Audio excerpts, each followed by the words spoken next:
ऐका ना, महाराष्ट्र ज्यांना इतकी वर्ष सोंगाड्या म्हणून ओळखत होता त्या कलाकाराला आता देशाने एक मोठा मान दिलाय. तो म्हणजे रघुवीर खेडकर यांना मिळालेला पद्मश्री पुरस्कार.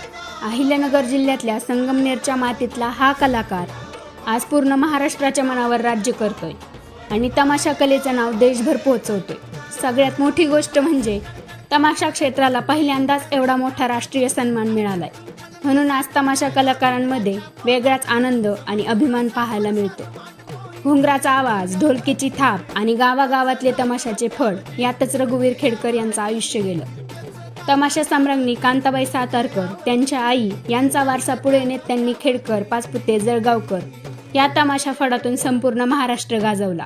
पण हा प्रवास काही सोपा नव्हता, कारण अनेक लोक तमाशाकडे फक्त नाच गाणं म्हणून बघायचे. पण त्या सगळ्यांना उत्तर देत गावोगावी धुळीत तंबू टाकत ही कला जिवंत ठेवण्यासाठी त्यांनी पूर्ण आयुष्य घातलं. कोरोनाच्या काळात तर तमाशा बंद पडायची वेळ आली होती, पण तरीही त्यांनी हार मानली नाही, कारण त्या तमाशावर कित्येक कलाकारांची घरं चालत होती. वादक, नर्तक, कलाकार अनेक कुटुंबांचा आधार हा तमाशाच होता आणि म्हणूनच त्यांनी ही कला जपली. वगनाट्य आणि गवळण यांसारखे महाराष्ट्राचे अस्सल कलाप्रकार त्यांनी फक्त टिकवले नाहीत, तर त्यांना समाजात मानही मिळवून दिला. आणि जेव्हा त्यांना पद्मश्री जाहीर झाल्याचं समजलं तेव्हा त्यांनी खूप मोठी गोष्ट सांगितली. हा पुरस्कार माझा एकट्याचा नाही, तर संपूर्ण लावणी आणि तमाशा क्षेत्राचा सन्मान आहे. खरंच हा फक्त त्यांचा सन्मान नाही, तर महाराष्ट्राच्या लोककलेचा अभिमान आहे.